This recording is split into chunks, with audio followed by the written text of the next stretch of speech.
Hello aspirants, welcome to State Craft IAS Academy. ನಾವು ಈಗಾಗಲೇ already 3 science ಕ್ಲಾಸನ್ನು ಮುಗಿಸಿದ್ದೀವಿ. 3 science classes are completed. So 3 ಕ್ಲಾಸಲ್ಲಿ ನಮ್ಮದು ಫಸ್ಟ್ ಕ್ಲಾಸು ಸೆಲ್ಸ್ ಮೇಲೆ ಕಂಪ್ಲೀಟ್ ಮಾಡಿದ್ದೀವಿ. ನೆಕ್ಸ್ಟ್ ಅದಾದಮೇಲೆ ಒಂದು ಟಿಶ್ಯೂಸ್ ಮೇಲೆ ಅಥವಾ ಅಂಗಾಂಶ ಅಂತ ಏನು ಕರಿತೀವಿ ಅದ್ರ ಮೇಲೆ ಮಾಡಿದ್ದೀವಿ. ಅದಾದಮೇಲೆ ಥರ್ಡ್ ಕ್ಲಾಸ್ನ ಒಂದು ಪ್ರೀವಿಯಸ್ ಇಯರ್ ಕ್ವಶನ್ಸ್ದು ಒಂದು ಸೆಷನ್ ಮಾಡಿದ್ದೀವಿ. ಈ ಪ್ರೀವಿಯಸ್ ಇಯರ್ ಕ್ವಶನ್ಸ್ದು KPSC ಮತ್ತು KE ನಡೆಸಿರುವಂಥ ಎಕ್ಸಾಮ್ಗಳಲ್ಲಿ ನಿಮಗೆ ಸೆಲ್ಸು ಮತ್ತು ಟಿಶ್ಯೂಸ್ ಮೇಲೆ ಬಂದಿರುವಂಥ ಪ್ರೀವಿಯಸ್ ಇಯರ್ ಕ್ವಶನ್ಸನ್ನ ಈ ಕ್ಲಾಸಲ್ಲಿ ಥರ್ಡ್ ಕ್ಲಾಸಲ್ಲಿ ಡಿಸ್ಕಸ್ ಮಾಡಿದ್ದೀವಿ. ಸೊ ಈಗ ನಮಗೆ ಬೇಸಿಕ್ ಸೆಲ್ಸ್ ಮತ್ತು ಟಿಶ್ಯೂಸ್ ಕಂಪ್ಲೀಟ್ ಆಗಿದೆ. ಇದಾದಮೇಲೆ ಟಿಶ್ಯೂದೇ ಕಂಟಿನ್ಯೂಡ್ ಪಾರ್ಟ್ ಯಾವುದು ಅಂದರೆ ರಕ್ತ ಮತ್ತು ಮೂಳೆಗಳು ಅಂತ. ಓಕೆ, ನಾನು ಲಾಸ್ಟ್ ಕ್ಲಾಸಲ್ಲಿ ಟಿಶ್ಯೂಸ್ ಬಗ್ಗೆ ಹೇಳಬೇಕಾದ್ರೆ ಹೇಳಿದ್ದೆ blood is also a type of tissue ಅಂತ. ಓಕೆ, ಈ ಕ್ಲಾಸಲ್ಲಿ ಬ್ಲಡ್ ಬಗ್ಗೆ ಡೀಟೇಲ್ ಆಗಿ ಡಿಸ್ಕಷನ್ ಮಾಡೋಣ, ಮೂಳೆಗಳ ಬಗ್ಗೆನೂ ಡೀಟೇಲ್ ಆಗಿ ಡಿಸ್ಕಷನ್ ಮಾಡೋಣ. ನಿಮಗೆ ಈ ಕ್ಲಾಸ್ ಇಷ್ಟ ಆದರೆ ಪ್ಲೀಸ್ ಲೈಕ್ ಮಾಡಿ. ಆಮೇಲೆ ನಿಮ್ದು ಏನಾದ್ರು ಸಜೆಷನ್ಸ್ ಇದ್ದರೆ ಕಮೆಂಟ್ ಹಾಕಿ, ನಿಮ್ಗೆ ಇಷ್ಟ ಆದ್ರೂ ಕಮೆಂಟ್ ಹಾಕಿ. ಸೊ ದ್ಯಾಟ್ ನಮಗೆ ಇನ್ನೂ ಈ ಥರದ್ದು ಹೊಸ ಕೋರ್ಸ್ಗಳನ್ನ ತರೋದಕ್ಕೆ ಒಂದು ಪ್ರೋತ್ಸಾಹ ಸಿಕ್ಕಂಗಾಗುತ್ತೆ.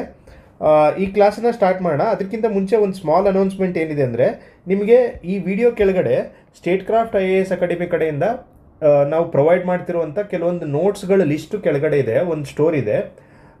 ಆ ಸ್ಟೋರಲ್ಲಿ ನಿಮಗೆ ಕರ್ನಾಟಕ ಬಜೆಟ್, ಮೊನ್ನೆ ಏನು ಕರ್ನಾಟಕ ಬಜೆಟ್ ಆಯಿತು ಆ ಬಜೆಟ್ದು ನೋಟ್ಸ್ ಇದೆ, ಎಕನಾಮಿಕ್ ಸರ್ವೆ ನೋಟ್ಸ್ ಇದೆ.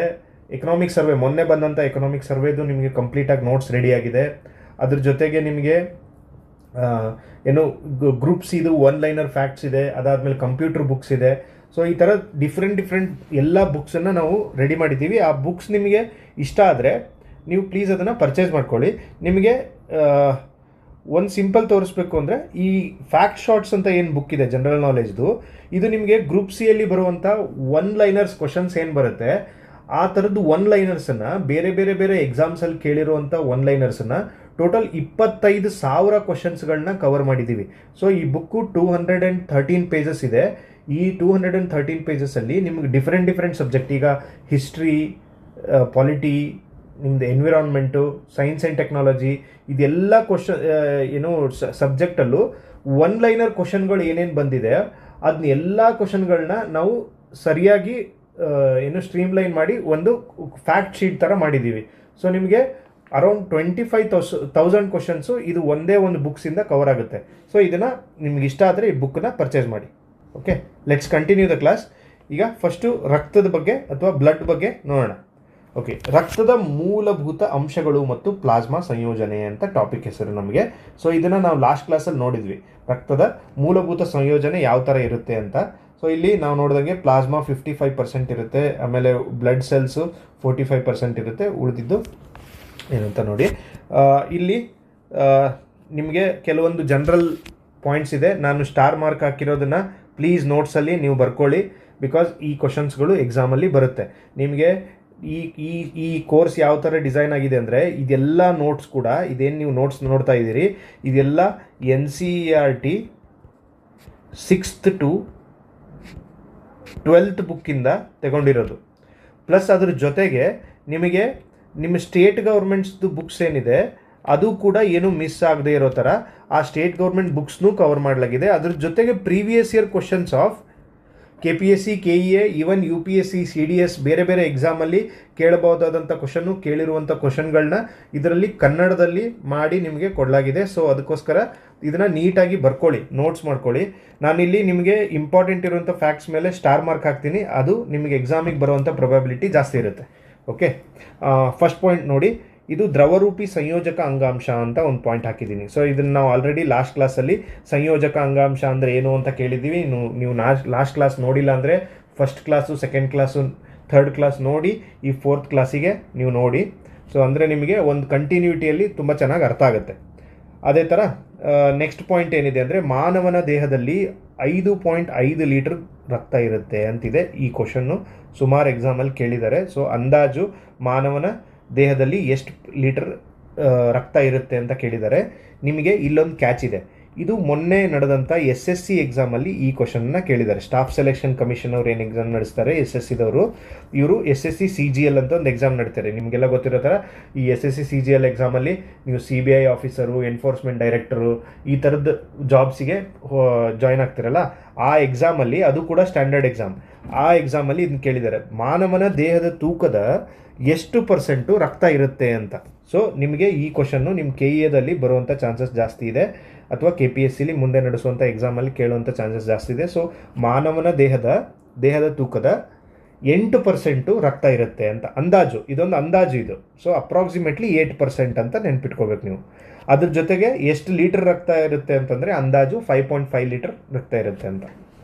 ಆಮೇಲೆ ಬ್ಲಡ್ ಆ್ಯಸಿಡೋ ಬೇಸೋ ಅಂತ ಕೇಳ್ತಾರೆ, ಬ್ಲಡ್ ಆ್ಯಸಿಡ್ ಆರ್ ಬೇಸ್ ಅಂತ ಕೇಳ್ತಾರೆ. ಓಕೆ, ಸ್ಟೇಟ್ಮೆಂಟ್ ವೈಸ್ ಕೇಳಿಬಿಡ್ತಾರೆ. ಸೊ ಬ್ಲಡ್ pH ಏನಿದೆ ಬಿಲೋ 7 ಇದೆ, ಸೊ ಅದಕ್ಕೋಸ್ಕರ ಇದು ಆ್ಯಸಿಡ್ ಅಂತ. ನಿಮಗೆಲ್ಲ ಗೊತ್ತಿರೋ ಥರ pH ಫ್ಯಾಕ್ಟರ್ ಅಂತಿರುತ್ತೆ. pH ಫ್ಯಾಕ್ಟ್ರಲ್ಲಿ ನಿಮಗೆ 7 is neutral, below 7 is acid, below 7 is acid ಅಂದರೆ 7ಗಿಂತ ಕಡಿಮೆ ಇದ್ದರೆ ಅದನ್ನು ಆ್ಯಸಿಡ್ ಅಂತ ಕನ್ಸಿಡರ್ ಮಾಡ್ತಾರೆ. Above 7 is base. ಓಕೆ, ಇದು ಆಮ್ಲ, ಇದು ಪ್ರತ್ಯಾಮ್ಲ. ಓಕೆ, ಇಲ್ಲಿ ಬ್ಲಡ್ದು pH ಎಷ್ಟಿದೆ ಅಂದರೆ 7.4 ಇದೆ. ಸೊ ನ್ಯೂಟ್ರಲ್ ಎಷ್ಟು 7. ಸೊ ಇದು ಅಂದರೆ ಬೇಸಿಕ್ ಆಯಿತು. ಸೊ ಇದು ಸ್ವಲ್ಪ ಪ್ರತ್ಯಾಮ್ಲೀಯವಾಗಿ ಇದೆ ಅಂತ ನಮಗೆ ಒಂದು ಫ್ಯಾಕ್ಟು ನೆನಪಿಟ್ಕೊಳ್ಳಿ. ಬ್ಲಡ್ಡು ಫಸ್ಟ್ ಫ್ಯಾಕ್ಟರ್ ಏನು ನೋಡಿದ್ವಿ, ಫಸ್ಟ್ ಪಾಯಿಂಟನ್ನು 5 ಲೀಟರ್ ಬ್ಲಡ್ ಇದೆ. ಅದ್ರ ಜೊತೆಗೆ ದೇಹದ ತೂಕದ 8% ಬ್ಲಡ್ ಇದೆ. ಅದ್ರ ಜೊತೆಗೆ 7.4 ಇದ್ರ pH ಇದೆ. ಆಮೇಲೆ ಬ್ಲಡ್ ಎಲ್ಲಿ ಉತ್ಪತ್ತಿ ಆಗುತ್ತೆ ಅಂದರೆ ನಿಮ್ಮ ಅಸ್ಥಿ ಮಜ್ಜೆ ಅಂತ ಏನು ಕರಿತೀರಿ, ಬೆನ್ನು ಮೂಳೆ ಕೆಳಗಡೆ ಏನು ಬೋನ್ ಮ್ಯಾರೋ ಅಂತ ಕರೀತಾರೆ, ಬೋನ್ ಮ್ಯಾರೋ ಅಲ್ಲಿ ನಿಮ್ಮ ಬ್ಲಡ್ಡು ಉತ್ಪಾದನೆ ಆಗುತ್ತೆ. ಆ ಬ್ಲಡ್ಡು ಆಮೇಲೆ ಭ್ರೂಣಾವಸ್ಥೆಯಲ್ಲಿರುವಾಗ ಅಂದರೆ ನೀವು ಗರ್ಭಾವಸ್ಥೆಯಲ್ಲಿ ಇರಬೇಕಾದ್ರೆ ಗುಲ್ಮದಲ್ಲಿ ಗುಲ್ಮ ಅಥವಾ ಸ್ಪ್ಲೀನ್ ಅಂತ ಏನು ಕರೀತಾರೆ, ಅಲ್ಲಿ ಬ್ಲಡ್ ಉತ್ಪಾದನೆ ಆಗ್ತಿರುತ್ತೆ. ಓಕೆ, ಈಗ ಶಿಶುವಿನ ಹೊಟ್ಟೆಯಲ್ಲಿ ಇರಬೇಕಾದ್ರೆ, ತಾಯಿಯ ಗರ್ಭದಲ್ಲಿ ಇರಬೇಕಾದ್ರೆ ಸ್ಪ್ಲೀನಲ್ಲಿ ಬ್ಲಡ್ ಪ್ರೊಡಕ್ಷನ್ ಆಗುತ್ತೆ, ನಾಟ್ ಇನ್ ಬೋನ್ ಮ್ಯಾರೋ. ಇದನ್ನ ಪಾಯಿಂಟ್ ನೆನಪಿಟ್ಕೊಳ್ಳಿ. ಇದನ್ನು ಕನ್ಫ್ಯೂಸ್ ಮಾಡೋದಕ್ಕೆ ಸ್ಟೇಟ್ಮೆಂಟ್ ವೈಸ್ ಕ್ವಶನಲ್ಲಿ ಈ ಥರ ಸ್ಟೇಟ್ಮೆಂಟ್ಗಳನ್ನ ಹಾಕ್ತಾರೆ. ಸೊ ಅದಕ್ಕೋಸ್ಕರ ಇದು NCERTಲಿ ಮೆನ್ಷನ್ ಆಗಿರೋಂಥ ಪಾಯಿಂಟ್ಸು. ಸೊ ತುಂಬ ಇಂಪಾರ್ಟೆಂಟ್ ಪಾಯಿಂಟ್ಸು, ಇದೇ ಕ್ವಶನ್ಸ್ಗಳೇ ಬರುತ್ತೆ. ಓಕೆ, ನೆಕ್ಸ್ಟು ಈ ಬ್ಲಡ್ ಬಗ್ಗೆ ಏನು ಸ್ಟಡಿ ಮಾಡ್ತಾರೆ, ರಕ್ತದ ಬಗ್ಗೆ ಸ್ಟಡಿ ಮಾಡೋ ನಮಗೆ ಈ ವಿಧಾನಕ್ಕೆ ಹೆಮಟಾಲಜಿ ಅಂತ ಕರೀತಾರೆ. ಅದ್ರ ಜೊತೆಗೆ ನಿಮಗೆ ರೋಗಗಳ ಬಗ್ಗೆ ಅಧ್ಯಯನ ಮಾಡೋದಕ್ಕೆ ಪ್ಯಾಥಾಲಜಿ ಅಂತ ಕರೀತಾರೆ.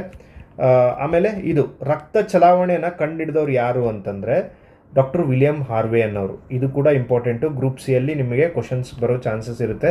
ನೀವು ನೋಡಿದಾಗೆ ಈಗ ಮೊನ್ನೆ ನಡೆದಂಥ FDA SDA ಎಕ್ಸಾಮ್ ಏನಿತ್ತು ಅದರಲ್ಲಿ ಒಂದು ಕ್ವಶನ್ ಕೇಳಿದರು, ಗ್ರೀನ್ ರೆವಲ್ಯೂಷನ್ ಟರ್ಮನ್ನು ಯಾರು ಕಾಯಿನ್ ಮಾಡಿದ್ರು ಅಂತ, ಯಾರು ಗ್ರೀನ್ ರೆವಲ್ಯೂಷನ್ ಟರ್ಮನ್ನು ಹೇಳಿದ್ರು ಅಂತ.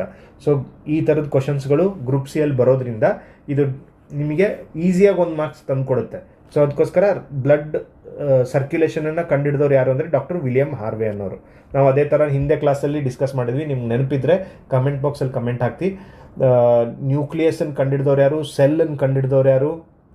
ಓಕೆ, ಇದನ್ನೆಲ್ಲ ನಾವು ಸೈಂಟಿಸ್ಟ್ ಹೆಸರುಗಳನ್ನ ನಾವು ಡಿಸ್ಕಸ್ ಮಾಡಿದ್ದೀವಿ. ನೀವು ಇದನ್ನು ಮಲ್ಟಿಪಲ್ ಟೈಮ್ ರಿವೈಸ್ ಮಾಡಲಿಲ್ಲ ಅಂದರೆ ಕನ್ಫ್ಯೂಸ್ ಆಗುತ್ತೆ. ಸೊ ಅದಕ್ಕೋಸ್ಕರ ರಿವೈಸ್ ಮಾಡಿ. ನೆಕ್ಸ್ಟು ಪ್ಲಾಸ್ಮಾ ಬಗ್ಗೆ ನೋಡೋಣ. ಪ್ಲಾಸ್ಮಾ 55% ಬ್ಲಡ್ಡಲ್ಲಿ ಪ್ಲಾಸ್ಮಾ ಇರುತ್ತೆ. ಇದು ತಿಳಿ ಹಳದಿ ಬಣ್ಣದ ದ್ರವ ಆಗಿರುತ್ತೆ. ಇದರಲ್ಲಿ 90% ನೀರಿರುತ್ತೆ, 8% ಪ್ರೋಟೀನ್ ಮತ್ತು ಅಮೈನೋ ಆಸಿಡ್ಗಳಿರುತ್ತೆ. ಅದೆಲ್ಲ ಏನು ಅಷ್ಟು ಇಂಪಾರ್ಟೆಂಟ್ ಅಲ್ಲ. ಬಟ್ ಇಲ್ಲಿ ಒಂದು ಪಾಯಿಂಟ್ ಇದೆ, ಇದು ನಿಮಗೆ ತುಂಬ ಇಂಪಾರ್ಟೆಂಟ್. ಈ ಪ್ಲಾಸ್ಮಾದಲ್ಲಿ ನಿಮಗೆ ಫೈಬ್ರೋಜನ್ ಮತ್ತು ಪ್ರೋಥ್ರಾಂಬಿನ್ ಅಂತ 2 ಪ್ರೋಟೀನ್ಗಳಿರುತ್ತೆ. ಈ ಫೈಬ್ರೋಜನ್ ಆ್ಯಂಡ್ ಪ್ರೋಥ್ರಾಂಬಿನ್ ಏನು ಮಾಡುತ್ತೆ ಅಂದರೆ, ಈಗ ಲೆಟ್ಸೇ ಈಗ ನಿಮ್ಮದು ಇದು ಕೈ ಇದೆ ಅಂತ ಅಂದ್ಕೊಳ್ಳಿ. ಓಕೆ, ಈ ಥರ ನಿಮ್ಮ ಕೈ ಇದೆ, ಡ್ರಾಯಿಂಗು ಜಸ್ಟ್ ಅಸ್ಯೂಮ್ ಇದು ಕರೆಕ್ಟಾಗಿ ಬರ್ತಿಲ್ಲ. ಸೊ ಈ ಥರ ನಿಮ್ಮ ಕೈ ಇದೆ ಅಂದ್ಕೊಳ್ಳಿ. ಈ ಕೈಯಲ್ಲಿ ಇಲ್ಲೇನೋ ಗಾಯ ಆಯಿತು, ಇಲ್ಲಿ ಈ ಥರ ಒಂದು ಬಾಕ್ಸ್ ಟೈಪಲ್ಲಿ ಒಂದು ಗಾಯ ಆಯಿತು ಅಂದ್ಕೊಳ್ಳಿ. ಈ ಕೈ ತೆಗೆದುಬಿಡ್ತೀನಿ ಈಗ. ಸೊ ಇಲ್ಲಿ ಒಂದು ಗಾಯ ಆಗಿದೆ ನಿಮಗೆ. ಒಂದು ಗಾಯ ಆದಾಗ ಏನಾಗುತ್ತೆ, ಬ್ಲಡ್ಡು ಫ್ಲೋ ಆಗುತ್ತೆ ಇಲ್ಲಿಂದ ಬ್ಲಡ್ ಹೊರಗಡೆ ಬರೋಕ್ಕೆ ಸ್ಟಾರ್ಟ್ ಆಗುತ್ತೆ. ಆವಾಗ ನಿಮ್ಮ ದೇಹದಲ್ಲಿ ಏನಾಗುತ್ತೆ ಅಂತಂದರೆ, ಇದೇನು ನಿಮಗೆ ಪ್ಲಾಸ್ಮಾದಲ್ಲಿ ಈ ಫೈಬ್ರೋಜನ್ ಆ್ಯಂಡು ಮತ್ತು ಪ್ರೋಥ್ರಾಂಬಿನ್ ಅಂತ ಏನು ನಿಮಗೆ 2 ಪ್ರೋಟೀನ್ಗಳಿರುತ್ತೆ. ಇದೇನು ಮಾಡುತ್ತೆ ಅಂದರೆ, ಗಾಯ ಆಗಿದ್ದ ಜಾಗದಲ್ಲಿ ಈ ಥರ ಬಂದು ಕೂತ್ಕೊಳ್ಳುತ್ತೆ. ಈ ಪ್ರೋಟೀನ್ಗಳು ಈ ಥರ ಬಂದು ಕೂತ್ಕೊಂಡಾಗ ಇದನ್ನು ಬ್ಲಡ್ ಕ್ಲಾಟ್ ಆಗುತ್ತೆ. ಇದು ಅಂದರೆ ನಿಮ್ಮ ಬ್ಲಡ್ ಹೊರಗಡೆ ಹೋಗೋದನ್ನು ಇದು ತಡೆಗಟ್ಟುತ್ತೆ. ಈ ಥರ ಬಲೆ ಥರ ಮಾಡಿ ಆಮೇಲೆ ಏನಾಗುತ್ತೆ ಅಂದರೆ ಇದ್ರ ಮಧ್ಯದಲ್ಲಿ ಪ್ಲೇಟ್ಲೆಟ್ಸ್ ಬಂದು ಕೂತ್ಕೊಂಡ್ಬಿಡುತ್ತೆ. ಪ್ಲೇಟ್ಲೆಟ್ಸ್ ಅಂತ ಇರುತ್ತೆ, ಅದನ್ನು ಮುಂದೆ ಡಿಸ್ಕಸ್ ಮಾಡ್ತೀನಿ. ಕಿರುತಟ್ಟೆಗಳು ಅಂತ ಏನು ಕರಿತೀರಿ ಅದು ಇಲ್ಲಿ ಬಂದು ಈ ಥರ ಫೈಬ್ರೋಜನ್ ಮತ್ತು ಪ್ರೋಥ್ರಾಂಬಿನ್ ನಡುವೆ ಈ ಥರ ಕೂತ್ಕೊಳ್ಳುತ್ತೆ. ಆವಾಗ ಏನಾಗುತ್ತೆ ಅಂದರೆ ನಿಮ್ಮ ರಕ್ತದ ಹರಿವು ನಿಂತು ಇದು ಕ್ಲಾಟ್ ಆಗುತ್ತೆ. ನೀವು ಇದು ಏನು ಗಾಯ ಆದಾಗ ಗಾಯ ಮಾಸಿರೋ ಥರ ಆಗಿರುತ್ತೆ ನೋಡ್ತೀರಾ, ಬ್ರೌನ್ ಕಲರ್ದು ಏನದು ಮಾಸಿರುತ್ತೆ, ಅದು it is nothing but this one only. Prothrombin ಅನ್ನೋ ಪ್ರೋಟೀನಿಂದ ಇದು ಈ ಥರ ಆಗಿ ಪ್ಲೇಟ್ಲೆಟ್ಸ್ ಯೂಸ್ ಆಗಿ ಅಲ್ಲಿ ನಿಮಗೆ ಬ್ಲಡ್ ಕ್ಲಾಟ್ ನಿಂತಿರುತ್ತೆ. ಅದೇ ನಿಮಗೆ ಗೊತ್ತಿರುತ್ತೆ ಡೆಂಗ್ಯೂ ಆದಾಗ ಏನಾಗುತ್ತೆ ಅಂದರೆ ಪ್ಲೇಟ್ಲೆಟ್ಸ್ ಕೌಂಟ್ ಕಡಿಮೆ ಆಗಿರುತ್ತೆ.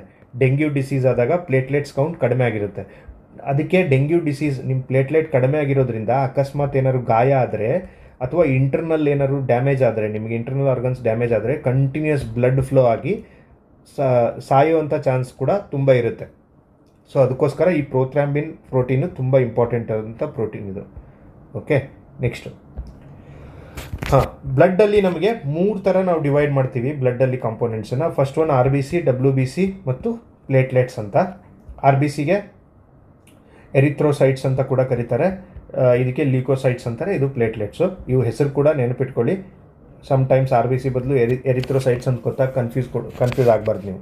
ಓಕೆ, ಇದರಲ್ಲಿ ಪ್ರಮಾಣ ಹೆಂಗಿರುತ್ತೆ, ರೇಷಿಯೋ ಹೆಂಗಿರುತ್ತೆ ಅಂದರೆ 500 RBCಗೆ 1 WBC ಇರುತ್ತೆ, 25 ನಿಮಗೆ ಪ್ಲೇಟ್ಲೆಟ್ಸ್ಗಳಿರುತ್ತೆ. ಇದು NCERTಲಿ ಕೊಟ್ಟಿದ್ದಾರೆ. ಸೊ ಆ್ಯಸ್ ಇಟ್ ಈಸ್ ಕೇಳ್ತಾರೆ ನಿಮಗೆ ಎಕ್ಸಾಮಲ್ಲಿ, what is the ratio between RBC, WBC and platelets in blood of human being ಅಂತ ಕೇಳಿದಾಗ ನಿಮಗೆ ಇದು ಕ್ವಶನ್ನು ಡೈರೆಕ್ಟಾಗಿ ಬರುವಂಥ ಚಾನ್ಸು ಇದೆ. ಸೊ ಹಂಗಾಗಿ 500:1:25 ಅಂತ ನೆನ್ಪಿಟ್ಕೋಬೇಕು ನೀವು.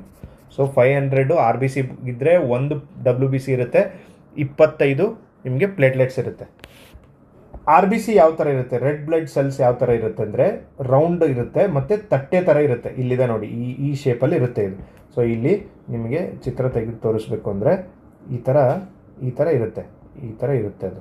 ಸೊ ಇಲ್ಲಿ ರೌಂಡ್ ಇರುತ್ತೆ.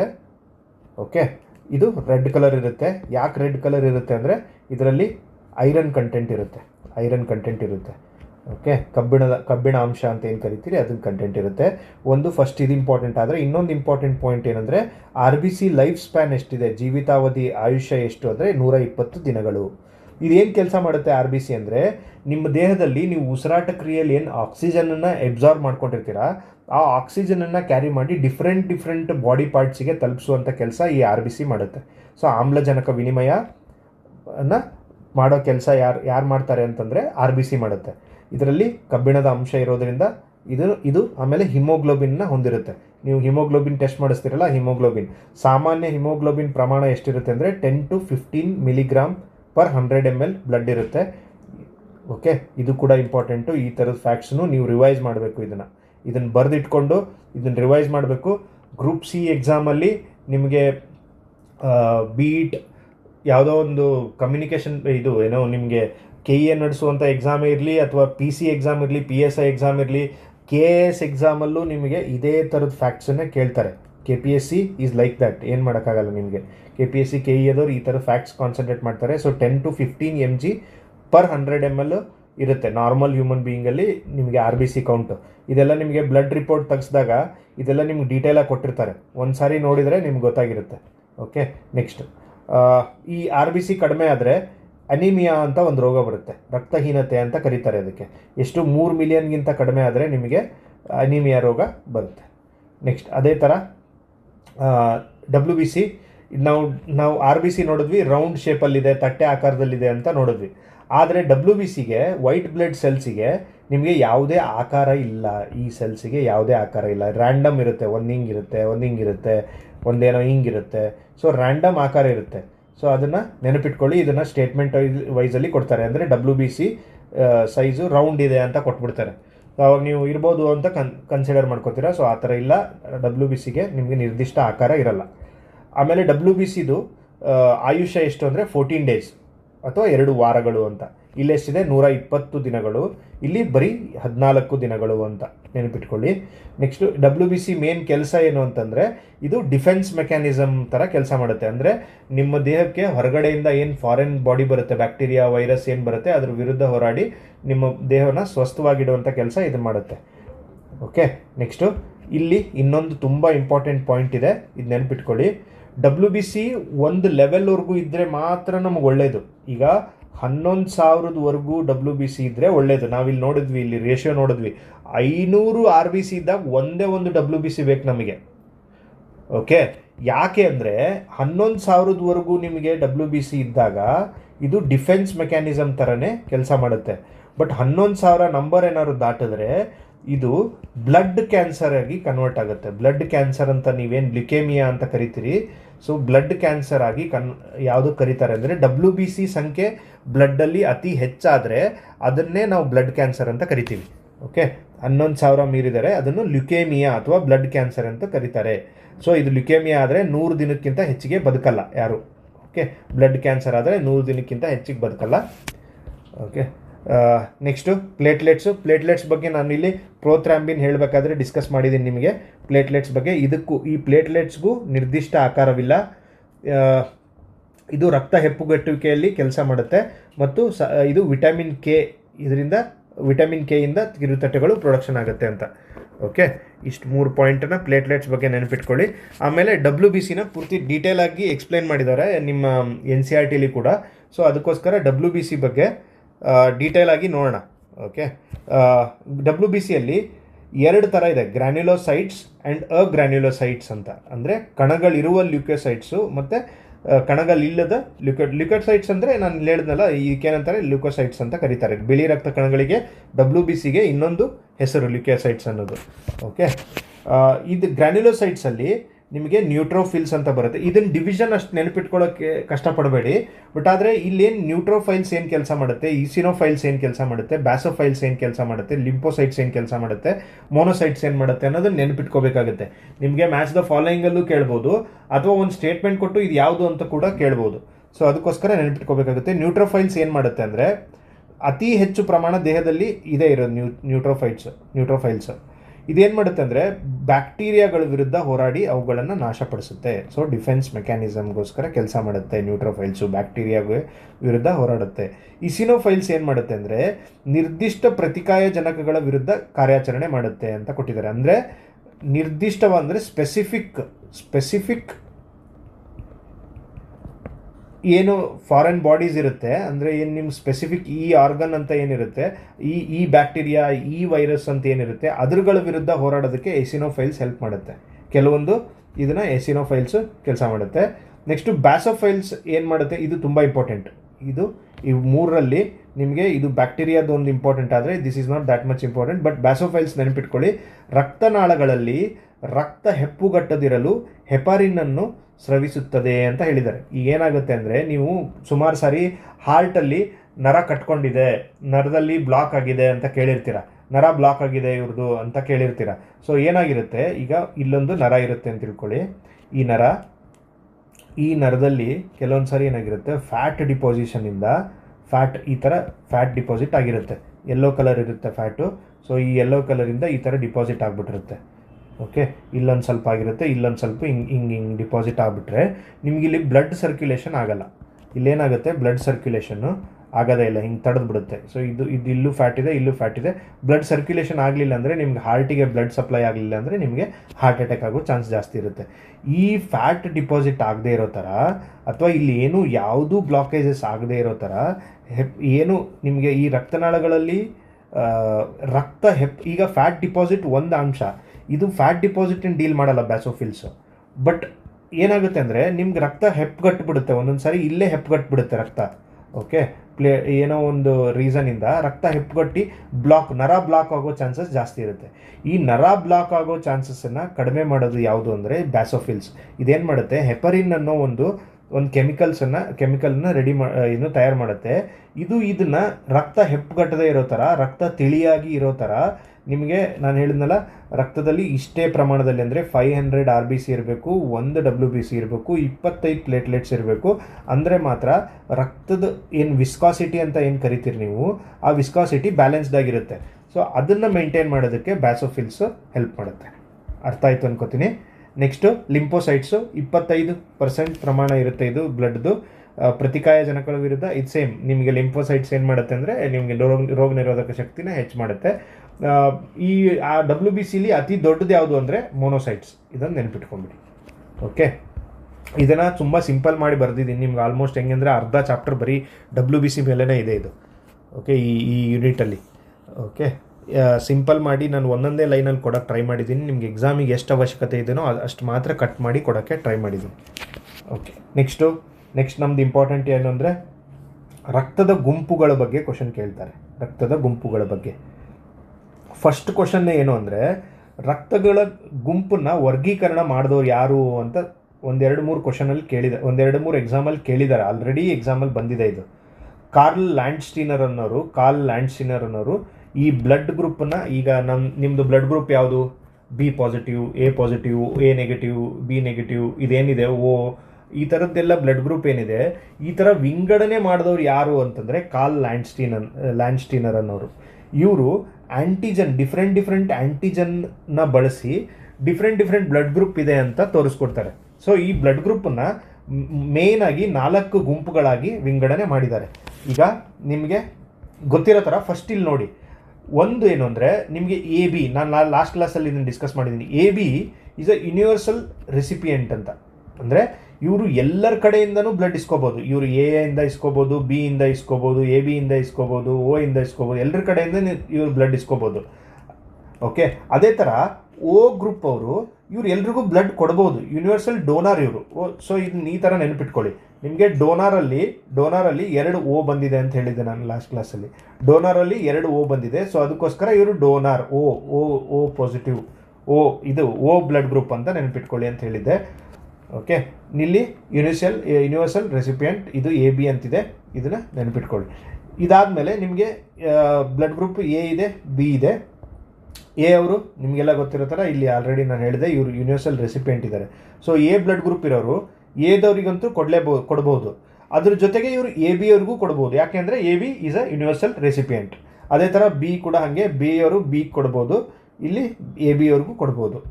ಓಕೆ, ಯಾರಿಂದ ಪಡಿಬೋದು ಅಂದರೆ A ಅವರು A ಇಂದ ಪಡಿಬೋದು. ಅದ್ರ ಜೊತೆಗೆ ಯೂನಿವರ್ಸಲ್ ಇದು ಡೋನರ್ ಯಾರು ಅಂದರೆ O ಅವರು. ಸೊ ಇದನ್ನು ನೆನಪಿಟ್ಕೊಳ್ಳಿ ಅಷ್ಟೇ. ಅತಿ ವಿರಳವಾದಂಥ ಬ್ಲಡ್ ಗ್ರೂಪ್ ಯಾವುದು ಅಂತಂದರೆ AB ನೆಗೆಟಿವ್ ಮತ್ತು ಬಾಂಬೆ ಬ್ಲಡ್ ಗ್ರೂಪ್ ಅಂತ ಒಂದಿದೆ, ಬಾಂಬೆ ಬ್ಲಡ್ ಗ್ರೂಪ್ ಅಂತ. ಸೊ ಇವೆರಡು ಅತಿ ವಿರಳವಾದಂಥ ಬ್ಲಡ್ ಗ್ರೂಪ್ಗಳು.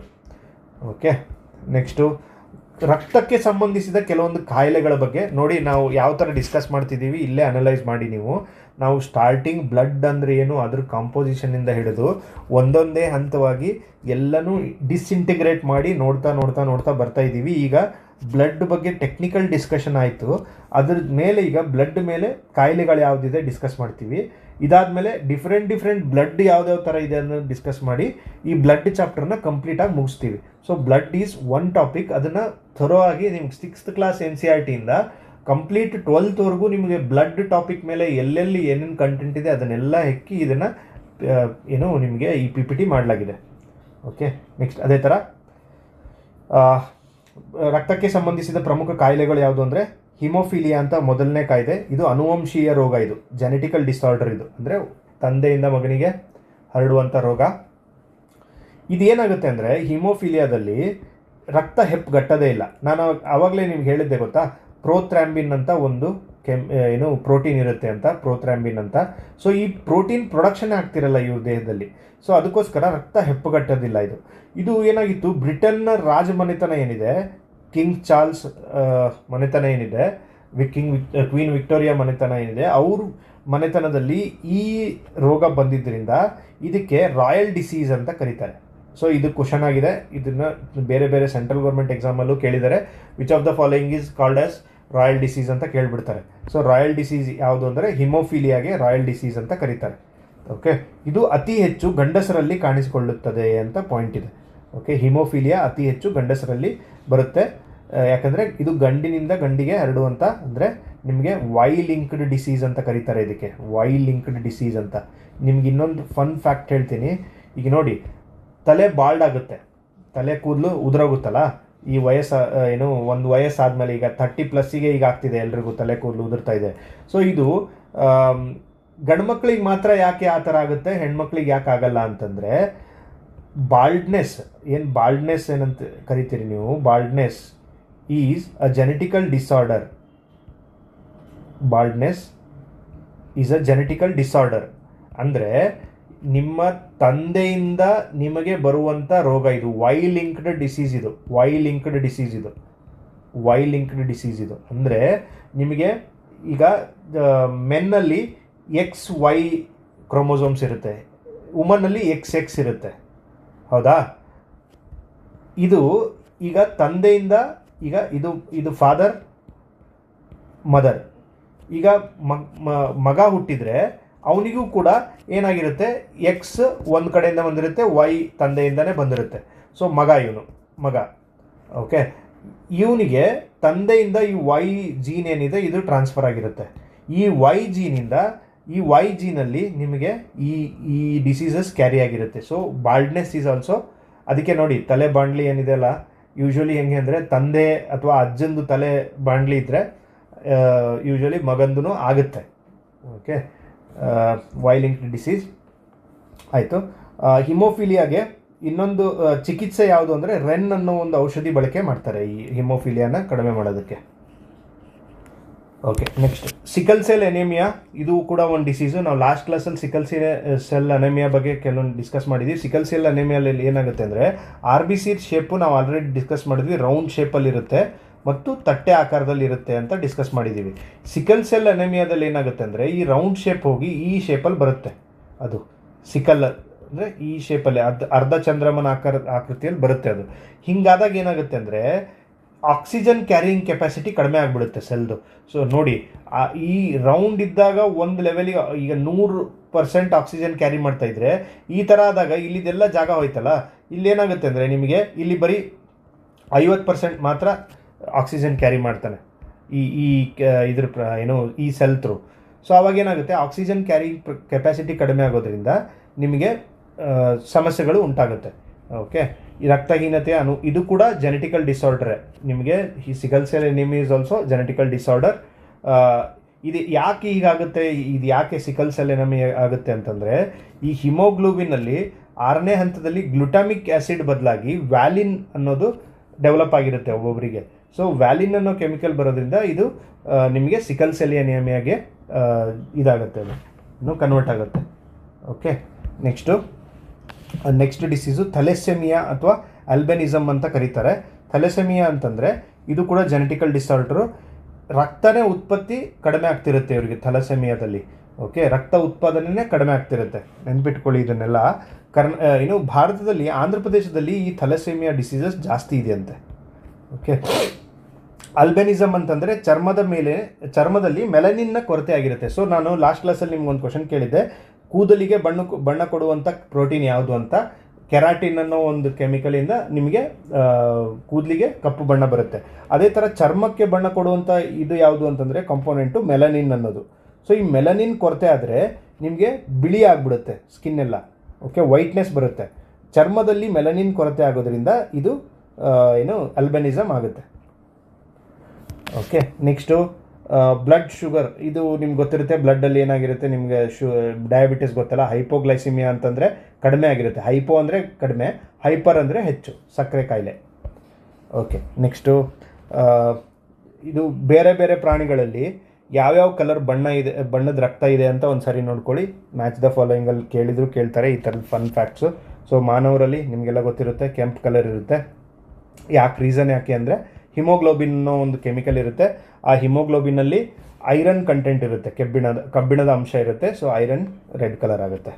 ಅದೇ ಥರ ಆಕ್ಟೋಪಸ್ ಅಥವಾ ಸ್ಟಾರ್ ಫಿಶ್ ಅಂತ ಏನು ಕರಿತೀರಿ ನೀವು, ಇದರಲ್ಲಿ ಏನಾಗಿರುತ್ತೆ ನಿಮಗೆ ರಕ್ತದ ಕಲರು ನೀಲಿ ಕಲರ್ ಇರುತ್ತೆ, ಬ್ಲೂ ಕಲರ್ ಇರುತ್ತೆ. ಇದರಲ್ಲಿ ಹೈಮೋಸೈನಿನ್ ಅನ್ನೋ ಒಂದು ಕೆಮಿಕಲ್ ಕಲರ್ ಏಜೆಂಟ್ ಇರುತ್ತೆ. ಇದರಲ್ಲಿ ಕಾಪರ್ ಇರುತ್ತೆ. ಇಲ್ಲೇನು ನಾವು ಕಬ್ಬಿಣ ಅಂತಂದ್ವಿ, ಐರನ್ ಅಂತ ಏನಂದ್ವಿ, ಈ ಸ್ಟಾರ್ ಫಿಶ್ ಅಥವಾ ನಿಮಗೆ ಆಕ್ಟೋಪಸ್ಸಲ್ಲಿ ಕಾಪರ್ ಇರುತ್ತೆ. ಅದೇ ಥರ ಕಾಕ್ರೋಚಲ್ಲಿ ಅಥವಾ ಬೇರೆ ಬೇರೆ ಇನ್ಸೆಕ್ಟ್ಸಲ್ಲಿ ವೈಟ್ ಕಲರ್ದೊಂದು ಬ್ಲಡ್ ಇರುತ್ತೆ, ವೈಟ್ ಕಲರದಲ್ಲಿ. ಇದಕ್ಕೆ ಹಿಮೋಲಿಂಫ್ ಅಂತ ಕರೀತಾರೆ. ಇದು ವೈಟ್ ಕಲರ್ದು, ಇದರಲ್ಲಿ ಪಿಗ್ಮೆಂಟ್ ಇರಲ್ಲ. ಇದೇನೆಂದರೆ white colour, it is nothing but fat. Okay, ಕೊಬ್ಬು ಇದು.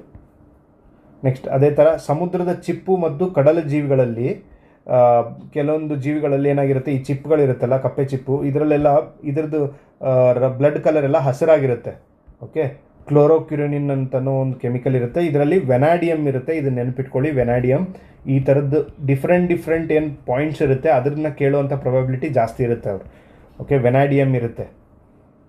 ನೆಕ್ಸ್ಟು ಕ್ರ್ಯಾಬ್ ಆ್ಯಂಡ್ ಸ್ಪೈಡರ್, ಇದ್ರದ್ದು ಕೂಡ ಬಣ್ಣ ನೀಲಿಯಾಗಿರುತ್ತೆ. ಕ್ರ್ಯಾಬ್ ಆ್ಯಂಡ್ ಸ್ಪೈಡರ್ ಇದ್ರದ್ದು ಬಣ್ಣ ನೀಲಿಯಾಗಿರುತ್ತೆ. ರೀಸನ್ ಏನು ಅಂದರೆ ತಾಮ್ರ. ಓಕೆ, ಇಲ್ಲಿ ಕೂಡ ನಾವು ನೀಲಿ ಕಲರ್ ನೋಡಿದ್ವಿ, ಇಲ್ಲೂ ನೀಲಿ ಕಲರ್ ನೋಡಿದ್ವಿ. ಕ್ರ್ಯಾಬ್ ಆ್ಯಂಡ್ ಸ್ಪೈಡರ್ ನೆನ್ಪಿಟ್ಕೊಳ್ಳಿ, ಇದ್ರದ್ದು ಕಲರು ನೀಲಿ ಇರುತ್ತೆ, ಯಾಕಂದರೆ ತಾಮ್ರ. ಓಕೆ, ನೆಕ್ಸ್ಟ್ ನಮ್ದು ಇಂಪಾರ್ಟೆಂಟ್ ಟಾಪಿಕ್, ಇಲ್ಲಿಗೆ ನಮ್ಮದು ಬ್ಲಡ್ ಟಾಪಿಕ್ ಕಂಪ್ಲೀಟ್ ಆಗುತ್ತೆ. ನೆಕ್ಸ್ಟ್ ಟಾಪಿಕ್ ಯಾವುದು ಅಂದರೆ ಬೋನ್ ಅಥವಾ ಮೂಳೆ. ಮೂಳೆ ಏನಂದರೆ ದೇಹಕ್ಕೆ ಆಧಾರವನ್ನು ನೀಡುತ್ತೆ ಮತ್ತು ರಕ್ಷಣಾ ವ್ಯವಸ್ಥೆಗೆ ಕೆಲಸ ಮಾಡುತ್ತೆ. ಓಕೆ, ಕೆಮಿಕಲ್ ಕಂಪೋಸಿಷನ್ ಏನಿರುತ್ತೆ ಮೂಳೆದು ಅಂತಂದರೆ, ನಾವು ಲಾಸ್ಟ್ ಕ್ಲಾಸಲ್ಲಿ ಇದನ್ನು ಡಿಸ್ಕಸ್ ಮಾಡಿದ್ವಿ. ಕೆಮಿಕಲ್ ಇದು ನಿಮಗೆ ಬ್ಲಡ್ ಕ್ಯಾಲ್ಸಿಯಂ ಆ್ಯಂಡ್ ಫಾಸ್ಫರಸ್ಸಿಂದ ಆಗಿರುತ್ತೆ. ಅದರಲ್ಲಿ ನಿಮಗೆ ಕ್ಯಾಲ್ಸಿಯಂ ಫಾಸ್ಫೇಟ್ ಜೊತೆಗೆ ಕ್ಯಾಲ್ಸಿಯಂ ಕಾರ್ಬೋನೇಟ್ ಇರುತ್ತೆ, ಸೋಡಿಯಂ ಇರುತ್ತೆ, ಮ್ಯಾಗ್ನೀಷಿಯಂ ಇರುತ್ತೆ. ಇದು ಮೂಳೆಯ ಮಾತೃಕೆಯು ಕೊಲಾಜಿನ್ ಅನ್ನೋ ಒಂದು ತಂತುಗಳಿಂದ ಕೂಡಿರುತ್ತೆ. ಓಕೆ, ಇದು chemicals related to bone. Important calcium and phosphorus ನೆನಪಿಟ್ಕೊಳ್ಳಿ. ಕ್ಯಾಲ್ಸಿಯಂ ಆ್ಯಂಡ್ ಮ್ಯಾಗ್ನೀಸಿಯಂ ಅದು ಇದು ಈ ಥರ ಕಾಂಬಿನೇಷನಲ್ಲಿ ಕೇಳ್ತಾರೆ ಕ್ವಶನ್ಗಳನ್ನ ಕೇಳಬೇಕಾದ್ರೆ. ಓಕೆ, ದೇಹದ ತೂಕದ 14% ಏನಿರುತ್ತೆ ಅಂದರೆ ಮೂಳೆಗಳಿಂದಾಗಿರುತ್ತೆ. ಅಂದಾಜು 14% ನಿಮಗೆ ದೇಹದ ತೂಕದ್ದು ಮೂಳೆಗಳಿರುತ್ತೆ. ಇದರಲ್ಲಿ ನಿಮಗೆ ಇಲ್ಲಿ ನೋಡಿ, ಇದು ಆಸ್ಟಿಯೋಫೋರೋಸಿಸ್ ಬಗ್ಗೆ ನಾನು ನಿಮ್ಗೆ ಲಾಸ್ಟ್ ಕ್ಲಾಸ್ ಹೇಳಬೇಕಾದ್ರೆ ಹೇಳಿದ್ದೆ. ಈ ಥರ ಬೋನಲ್ಲಿ ಹೋಲು ಆಗಿರುತ್ತೆ, ಇದೊಂದು ಡಿಸೀಸ್ ಇದು. ಓಕೆ, ಈ ಚಿತ್ರದ್ದು ನಿಮಗೆ ಮೂಳೆಗಳಿಂದಾಗಿರುತ್ತೆ 14%. ನಾವು ಬ್ಲಡ್ ಬಗ್ಗೆ ನೋಡಿದ್ವಿ, 8% ಏನು ಬಾಡಿ ವೇಟ್ದು ಬ್ಲಡ್ ಇರುತ್ತೆ ಅಂತ. ಓಕೆ, ಇದೇನೇನು ಪ್ರೈಮರಿ ಫಂಕ್ಷನ್ಸ್ ಏನು ಬೋನ್ದು ನಿಮಗೆಲ್ಲ ಗೊತ್ತಿರುತ್ತಾರೆ. ಆಧಾರ ಮತ್ತು ಚಲನೆ ಮಾಡೋದಕ್ಕೆ ನಿಮಗೆ ಬೋನ್ ಬೇಕಾಗುತ್ತೆ. ಆಮೇಲೆ ಡಿಫೆನ್ಸ್ ಆಗಿ ಆ್ಯಕ್ಟ್ ಮಾಡುತ್ತೆ. ನಿಮ್ಮ ಮೆದುಳನ್ನ ಮೇಲೆ ನಿಮ್ಮ ತಲೆ ಬುರುಡೆ ಪ್ರೊಟೆಕ್ಟ್ ಮಾಡಿರುತ್ತೆ. ಆಮೇಲೆ ಬೆನ್ನು ಹುರಿ ನಿಮ್ಮನ್ನು ನೇರವಾಗಿ ನಿಲ್ಲೋ ಥರ ನಿಮಗೆ ವರ್ಟೆಬ್ರೇಟ್ ಆಗಿ ಮಾಡುತ್ತೆ. ಆಮೇಲೆ ಹೃದಯ ಮತ್ತು ಶ್ವಾಸಕೋಶಗಳನ್ನು ನಿಮಗೆ ನಿಮ್ಮದು ರಿಬ್ಸ್ ಏನಿದೆ, ಎದೆ ಒಳಗಡೆ ಇರುವಂಥ ರಿಬ್ಸು, ಅದು ಪ್ರೊಟೆಕ್ಟ್ ಮಾಡುತ್ತೆ. ಓಕೆ, ಆಮೇಲೆ ರಕ್ತ ಕಣಗಳ ಉತ್ಪತ್ತಿ ಕೂಡ ಇದು ಮಾಡುತ್ತೆ. ನಾವು ಆಗಲೇ ಡಿಸ್ಕಸ್ ಮಾಡಿದ್ವಿ ಬೋನ್ ಮ್ಯಾರೋ ಬಗ್ಗೆ. ಬೋನ್ ಮ್ಯಾರೋ ಏನು ಮಾಡುತ್ತೆ, WBC RBC ಕಿರುತಟ್ಟೆಗಳ ಉತ್ಪಾದನೆ ಮಾಡುತ್ತೆ. ಬೋನ್ ಮ್ಯಾರೋ ಎಲ್ಲಿರುತ್ತೆ, ನಿಮ್ಮ ವರ್ಟೆಬ್ರೇಟ್ ಕೆಳಗಡೆ ಇರುತ್ತೆ. ಓಕೆ, ಆಮೇಲೆ ಒಂದು ಹಾರ್ಮೋನ್ ಕೂಡ ಉತ್ಪತ್ತಿ ಮಾಡುತ್ತೆ, ಆಸ್ಟಿಯೋಕ್ಯಾಲ್ಸಿನ್ ಅಂತ. ಈ ಹಾರ್ಮೋನ್ ಹೆಸರು ನಿಮಗೆ ರೂಟ್ ವರ್ಡ್ ಬಗ್ಗೆ ಹೇಳ್ತಿದ್ನಲ್ಲ ಫಸ್ಟ್ ಕ್ಲಾಸಲ್ಲಿ, osteo is related to bone ಅಂತ ನೆನ್ಪಿಟ್ಕೊಳ್ಳಿ. ಯಾವುದೇ ಒಂದು ನಿಮಗೆ ಸಂದರ್ಭದಲ್ಲಿ ಆಸ್ಟಿಯೋ ಅನ್ನೋ ಒಂದು ವರ್ಡ್ ಬಂದರೆ that is surrounding to bone ಅಂತ ನೆನ್ಪಿಟ್ಕೊಂಡ್ಬಿಡಿ. ಆಸ್ಟಿಯೋಕ್ಯಾಲ್ಸಿನ್ ಅನ್ನೋದು ಬೋನಿಂದ ಉತ್ಪಾದನೆ ಆಗುವಂಥ ಒಂದು ಹಾರ್ಮೋನು. ಇದು ಗ್ಲೂಕೋಸ್ ಮತ್ತು ಇನ್ಸುಲಿನನ್ನು ನಿಯಂತ್ರಣೆ ಮಾಡುತ್ತೆ. ಗ್ಲೂಕೋಸ್ ಆ್ಯಂಡ್ ಇನ್ಸುಲಿನನ್ನು ನಿಯಂತ್ರಣ ಮಾಡುತ್ತೆ, ಇಂಪಾರ್ಟೆಂಟು. ನೆಕ್ಸ್ಟ್ ಅದಾದಮೇಲೆ ನಿಮಗೆ ಆಗತಾನೆ ಹುಟ್ಟಿರುವಂಥ ಮಗುವಿನಲ್ಲಿ 300 ಮೂಳೆಗಳಿರುತ್ತೆ. ಓಕೆ, ಆದರೆ ಮನುಷ್ಯ ಬೆಳೀತಾ ಅವನಲ್ಲಿ 206 ಬೋನ್ಸ್ ಇರುತ್ತೆ. 206 ನೆನ್ಪಿಟ್ಕೊಳ್ಳಿ. ಆಮೇಲೆ ಮೂಳೆಗಳನ್ನು ಸ್ಟಡಿ ಮಾಡುವಂಥ ಶಾಸ್ತ್ರನ ನಾವು ಆಸ್ಟಿಯಾಲಜಿ ಅಂತ ಕರಿತೀವಿ. ನಿಮಗೆ ತಲೆ ಬುರುಡಲ್ಲಿ 29 ಮೂಳೆಗಳಿವೆ. ಓಕೆ, ಅದಾದಮೇಲೆ ಬೆನ್ನು ಮೂಳೆ, ವರ್ಟೆಬ್ರಲ್ ಕಾಲಮ್ ಅಂತ ಕರಿತೀವಿ. ಈ ನಂಬರ್ ಆಫ್ ಮೂಳೆಗಳೆಲ್ಲ ಅಷ್ಟು ಇಂಪಾರ್ಟೆಂಟ್ ಅಲ್ಲ ನಿಮಗೆ, ಜಸ್ಟ್ ಫಾರ್ ಯುವರ್ ರೆಫರೆನ್ಸ್ ನಾನು ಕೊಟ್ಟಿದ್ದೀನಿ, ಒಂದು ಸಾರಿ ನೋಡ್ಕೊಳ್ಳಿ ಅಷ್ಟೇ. ಬೆನ್ನು ಮೂಳೆಗಳು 26 ಇರುತ್ತೆ. ಅದಾದಮೇಲೆ ಎದೆಗೂಡಿನಲ್ಲಿ 25 ಮೂಳೆಗಳಿರುತ್ತೆ. ಭುಜದ ಮೇಲೆ 4 ಮೂಳೆ ಇರುತ್ತೆ. ನೆಕ್ಸ್ಟು ಸೊಂಟದ ಮೇಲೆ ಪೆಲ್ವಿಕ್ ಗ್ರಿಡಲಲ್ಲಿ 2 ಇರುತ್ತೆ. ಕೈಗಳು 60, ನೆಕ್ಸ್ಟು ಕಾಲು 60. ಓಕೆ, ಇದೆಲ್ಲ ಏನು ಅಷ್ಟು ಇಂಪಾರ್ಟೆಂಟ್ ಅಲ್ಲ ನಿಮಗೆ, ಸುಮ್ಮನೆ ಜಸ್ಟ್ ಫಾರ್ ಯುವರ್ ರೆಫರೆನ್ಸ್ ನಾನು ಕೊಟ್ಟಿದ್ದೀನಿ. ಎಷ್ಟು ಟೋಟಲ್ ಮೂಳೆಗಳಿದೆ NCERTಲಿ ಇದನ್ನೆಲ್ಲ ಕೊಟ್ಟಿದ್ದಾರೆ, ಸೊ ಅದಕ್ಕೋಸ್ಕರ ಕೊಟ್ಟಿದ್ದೀನಿ. Not that much important. But ನಿಮಗೆ ಕ್ವಶನ್ ಎಲ್ಲಿಂದ ಬರುತ್ತೆ ಅಂದರೆ ಈ ಪೇಜಿಂದ 100% ಮೂಳೆಗಳಿಂದ ಕ್ವಶನ್ ಬಂದರೆ ಇಲ್ಲಿಂದ ಬರುತ್ತೆ ನಿಮಗೆ. ಈಗ ಡಿಫ್ರೆಂಟ್ ಮೂಳೆಗಳಿದೆ. ಅದು ಈಗ PSI 545 ಎಕ್ಸಾಮ್ ಮಾಡಿದ್ರು. ಆ ಎಕ್ಸಾಮಲ್ಲಿ ಈ ಕ್ವಶನ್ ಕೇಳಿದ್ದಾರೆ. ಏನಂತಂದರೆ ನಿಮ್ಮ ತಲೆ ನಿಮ್ಮ ಕುತ್ತಿಗೆ ಉಳಿದಿದ್ದ ಬಾಡಿಗೆ ಕನೆಕ್ಟ್ ಆಗಿದೆ. ಓಕೆ, ನೀವು ತಲೆನ ಹೊರಳಿಸ್ತಿರಲ್ಲ, ಏನು ಪೂರ್ತಿ 360 ಡಿಗ್ರಿ ಸರೌಂಡ್ ಮಾಡೋಕ್ಕೆ ಬರಲ್ಲ, ಆದರೆ ಒಂದು ಸರ್ಟನ್ ಲೆವೆಲಿಗೆ ನೀವು ಹೊರಳಿಸ್ತೀರ ತಲೆನ. ಅದು ಯಾವ ಜಾಯಿಂಟ್ ಅಂತ ಕೇಳಿದ್ದಾರೆ ಕ್ವಶನ್ ಇದರಲ್ಲಿ. ಓಕೆ, ಬಾಲ್ ಆ್ಯಂಡ್ ಸಾಕೆಟ್ ಇದೆಲ್ಲಿರುತ್ತೆ? ಭುಜ ಇರುತ್ತೆ. ನಿಮ್ಮ ಕೈಗಳನ್ನು 360 ಡಿಗ್ರಿ ರೊಟೇಟ್ ಮಾಡ್ತಿರಲ್ಲ, ಅದು ಬಾಲ್ ಆ್ಯಂಡ್ ಸಾಕೆಟ್. ಈ ಥರ ಇಲ್ಲಿ ಒಂದು ಬಾಲ್ ಇರುತ್ತೆ. ಸೊ ಇದರಲ್ಲಿ ನಿಮಗೆ ಕೈ ಇಲ್ಲಿರುತ್ತೆ, ಇದು 360 ಡಿಗ್ರಿ ಕೈನ ಹಿಂಗೆ ರೊಟೇಟ್ ಮಾಡ್ತೀರಾ ನೀವು, ಇದು ಕೈ. ಸೊ ಇದನ್ನು ಪೂರ್ತಿ ಹಿಂಗೆ ರೊಟೇಟ್ ಮಾಡಿ ತೊಗೊಂಬರ್ತೀರ. ಸೊ ಬಾಲ್ ಆ್ಯಂಡ್ ಸಾಕೆಟ್ ಮತ್ತು ಸೊಂಟ. ಓಕೆ, ಸೊಂಟ ಕೂಡ ತಿರುಗಿಸ್ತೀರಲ್ಲ, ಸೊ ಭುಜ ಮತ್ತು ಸೊಂಟ ಅಂತ ನೆನ್ಪಿಟ್ಕೊಳ್ಳಿ. ಇದು ಬಾಲ್ ಆ್ಯಂಡ್ ಸಾಕೆಟು. ಇದನ್ನು ಕೇಳ್ತಾರೆ ಎಕ್ಸಾಂಪಲ್ಗಳನ್ನ ಕೇಳ್ತಾರೆ, ಇಲ್ಲ ಎಕ್ಸಾಂಪಲ್ ಕೊಟ್ಟು ಇದು ಯಾವ ಜಾಯಿಂಟ್ ಅಂತ ಕೇಳ್ತಾರೆ. ಅದೇ ಥರ ಪಿವೋಟ್ ಅಂತ ಕೇಳ್ತಾರೆ ಕ್ವಶನ್.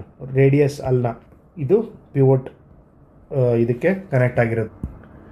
ನೆಕ್ಸ್ಟು ನಿಮಗೆ ಸ್ಯಾಡಲ್ ಅನ್ನೋ ಒಂದು ಜಾಯಿಂಟ್ ಇರುತ್ತೆ. ಇದು ಎಲ್ಲಿರುತ್ತೆ ಅಂದರೆ ಮೆಟಾಕಾರ್ಪಲ್ ಆ್ಯಂಡ್ ಕಾರ್ಪಲ್, ಅದಕ್ಕೆ ಹೆಬ್ಬೆರಳು ಅನ್ನೋದು ಎಕ್ಸಾಂಪಲ್ಲು. ನಿಮಗೆ ಹೆಬ್ಬೆರಳಲ್ಲಿ ಇರುವಂಥ ಕೀಲು ಯಾವುದು ಅಂತಂದರೆ ನಿಮಗೆ ಸ್ಯಾಡಲ್ ಅಂತ ಕರೀತಾರೆ. ನೆಕ್ಸ್ಟು ಗ್ಲೈಡಿಂಗ್ ಕೀಲು, ಇದು ಎಲ್ಲಿರುತ್ತೆ? ಗ್ಲೈಡಿಂಗ್ ಕೀಲು ಅಂತಂದರೆ ವರ್ಟೆಬ್ರಾ ಅಂದರೆ ಬೆನ್ನು ಮೂಳೆಯಲ್ಲಿರುತ್ತೆ. ಅದ್ರ ಜೊತೆಗೆ ನಿಮಗೆ ಮಣಿಕಟ್ಟು ಅಂತ ಏನು ಕರಿತೀರಿ, ಕಾರ್ಪಲ್ಸ್ ಅಂದರೆ ಮುಂಗೈ, ಅಲ್ಲಿರುತ್ತೆ. ನೆಕ್ಸ್ಟು ಚಲಿಸದ ಕೀಲು ಅಂತಂದರೆ ನಿಮಗೆ ತಲೆಬುರುಡೆ ಒಂದು 3-4 ಬೋನ್ಸ್ ಜಾಯಿನ್ ಆಗಿ ನಿಮಗೆ ಒಂದು ತಲೆಬುರುಡೆ ಆಗಿರುತ್ತೆ. ಸೊ ಆ ತಲೆಬುರುಡೆಲಿ ಏನು ಬೋನ್ಸ್ ಜಾಯಿನ್ ಆಗಿರುತ್ತೆ ಅದೆಲ್ಲ ನಿಮಗೆ ಲಾಕ್ಡ್ ಥರ ಇರುತ್ತೆ, ಅದು ಮೂವ್ ಆಗಲ್ಲ. ಓಕೆ, ಅದೇ ಥರ ತಲೆಬುರುಡೆ ಮೂಳೆಗಳು ನಿಮಗೆ ಚಲಿಸದ ಇಮ್ಮೂವೇಬಲ್ ಸಾಕೆಟ್ಸ್ ಅಲ್ಲಿ ಬರುತ್ತೆ. ನೆಕ್ಸ್ಟ್ ಸ್ವಲ್ಪ ಚಲಿಸುವ ಯಾವುದು ಅಂತಂದರೆ ಸೊಂಟದ ಮೂಳೆಗಳು, ಪೆಲ್ವಿಕ್ ರಿಡಲ್ ಅಂತ ಏನು ಕರಿತೀರಿ, ಸ್ವಲ್ಪ ಮೂವ್ ಆಗುತ್ತೆ ಇದು.